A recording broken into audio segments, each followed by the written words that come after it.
Today's objective is to identify assumptions made when drawing conclusions from data and data visualizations.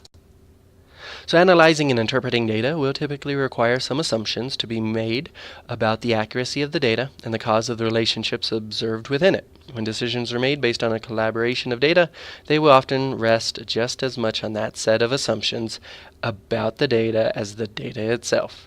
Learning to validate and clearly call out assumptions being made when interpreting data is an important part of both analyzing and communicating about data. Like I always say, you really have to go forward using common sense when we're talking about numbers. People like to take a number and use that to support their argument, and they're just so obsessed with that number being the reason that their argument is right that I think they forget to, check their assumptions. I think they forget to just use some common sense when approaching things in this world.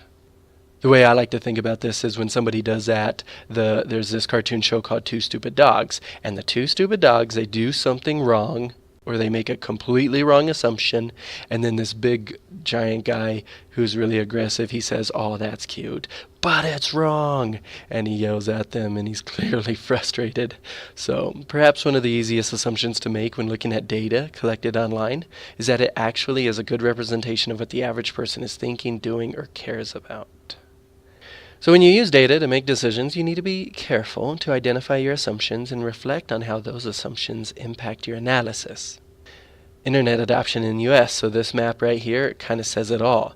Mississippi and Southwest Texas, they don't have as much connection to the internet as the rest of the United States, so online polls might not reach them in the same way. So in some of these areas in red, the flu predictor likely won't work. Using Google Trends to see what people are Googling could be very beneficial, especially in the healthcare industry, where pharmaceutical companies are trying to make sure they have the right supplies in the right areas for these flu shots.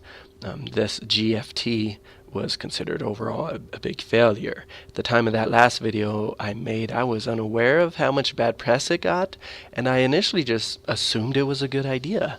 But I, even as your teacher here, was completely wrong on that.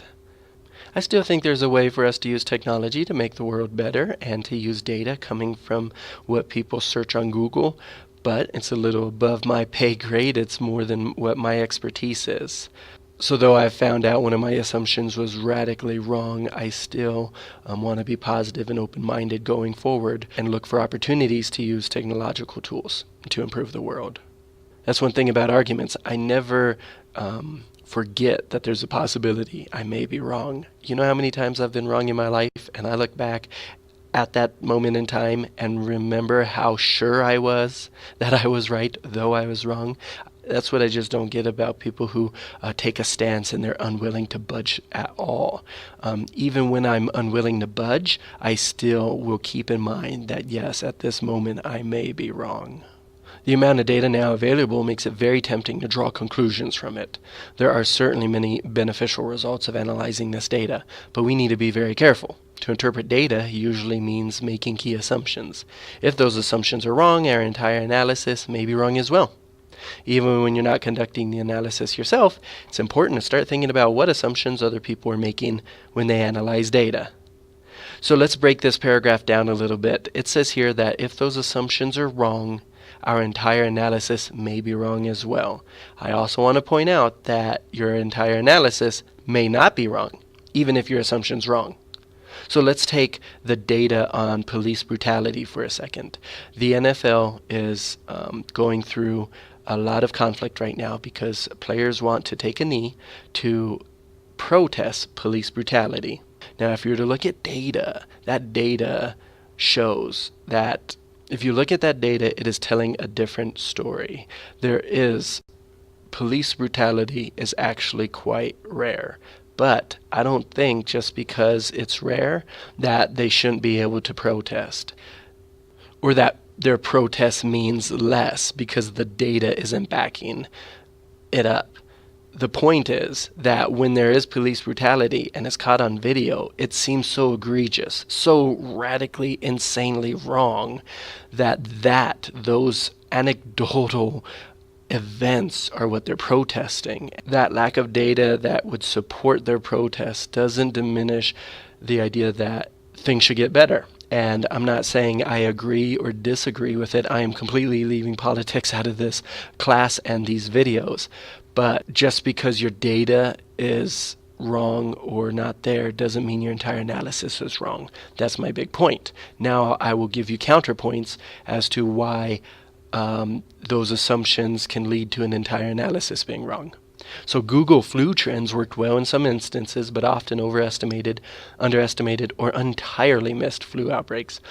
A notable example occurred when Google flu trends largely missed the outbreak of the H1N1 flu virus. Just because someone is reading about the flu, it does not mean that they actually have it. So just because you have the data there to support it, doesn't mean the analysis is correct. So take this scenario, for example. A city would like to more efficiently locate potholes that need to be filled. The data for this is the city builds an app that allows residents to report potholes from their smartphone. So what's the assumption here? In terms of the decision, the city will use this app as a primary method of identifying potholes. So again, your think, write, share. What is the underlying assumption here? I'll help you out with this one because this is our first. So here's the I do. This is working on the assumption that people are even motivated to report this. People have busy lives. Have you ever picked up your smartphone intending to do something and then you see an alert or another app and you click on that and you just completely forgot what you picked up your phone to do originally? That's the type of assumption I'm talking about. I don't think this may be the best primary method for the city to use, because a lot of people are not going to report them. And then you might have people who are overzealous and they report the same pothole every single day for a month because that pothole happens to be in front of their house and they really want that thing to get filled. So let's do a we do. You and your partner can work on this one. A news agency would like to predict the outcome of a coming election. A social media company, like Twitter, keeps track of how many times each candidate has been mentioned on the platform. So the decision, the news agency will use this data to predict the outcome of the election. Does this sound familiar? So your think, write, share, what is the underlying assumption? In general, it is a good idea to call out explicitly your assumptions and think critically about what assumptions other people are making when they interpret data. We may not become expert data analysis in this class, and even organizations like Google can make mistakes when interpreting the data. So my extra credit opportunity for you right here is tell me about a time in your life you made a very wrong assumption. I told you about mine. Now your turn. Sometimes the best we can do is just be honest with ourselves and other people about what assumptions we're making. Correct our wrong assumptions where we can, and keep an eye out for the assumptions other people are making when they try to tell us what the data is saying. So I want you to do some big picture thinking here and consider what the whole lesson has covered so far.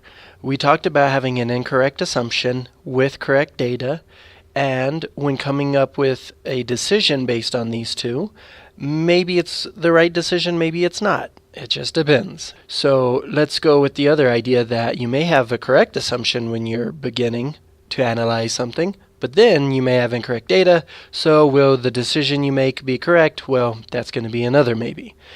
What if you have the correct assumption and correct data? Well, chances are you have a foolproof conclusion here, and your decision would be just fine, okay? At the end of the day, whether this is true or this is true, I want you to just think about what are the consequences to your decision. If the consequences is you'll be losing some money, well, depending on the amount of money, you might need to rethink the whole analysis. Near the beginning of the lesson, I said if those assumptions are wrong, our entire analysis may be wrong as well. So that's true. The entire analysis may be wrong as well, but maybe not. You just should ask yourself, what are the consequences to my analysis? If the consequences are my business will fail, like in this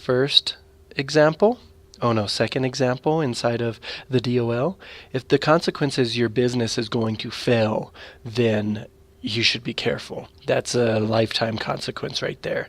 Not something you can't completely get out of, but it will be very difficult. If we're talking about maybe the city government is going to be ineffective because of the analysis, I think people might be actually used to that. But with our pothole example, you still want to avoid being wrong, right?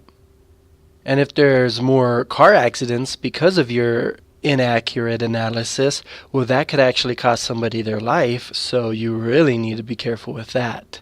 I think, what are the consequences if death is the answer or somebody's life is going to be ruined? You need to be very careful going forward, okay? For now, though, if you could just identify the assumptions, we're going to be good. I know Albert IO has some practice AP questions about assumptions and data, and they'll give you data tables to look at. One of them that I saw was really strange, talking about toasters and fans and what was the least logical guess as to how many toasters are going to be sold. Well, the College Board is going to test your ability to identify assumptions. You'll just need to be prepared for that. And this is a computer science principles class, so it might be a little rough on you for me to go from never maybe, saying that binary is binary, it's ones and zeros, on or off, there is no maybes, to then say data analysis is all about the maybe. It's a case-by-case basis. You have to just look at the data story. We've talked about that before. And then come up with an analysis to come up with a decision to the best of your ability. So our DOL on this one today, what is the assumptions in these two scenarios? So the first one, the state government is trying to determine which issues are most important for the upcoming year. The government creates an online survey where citizens can vote for the issue they care most about. The decision, the government will use the results of this survey to help prioritize issues in the coming year. A chef is deciding where to open a new restaurant in the city. A restaurant reviews website keeps track of the areas of the city that receive the most restaurant reviews. So, therefore, the chef will use the data to choose the location for opening up his new restaurant.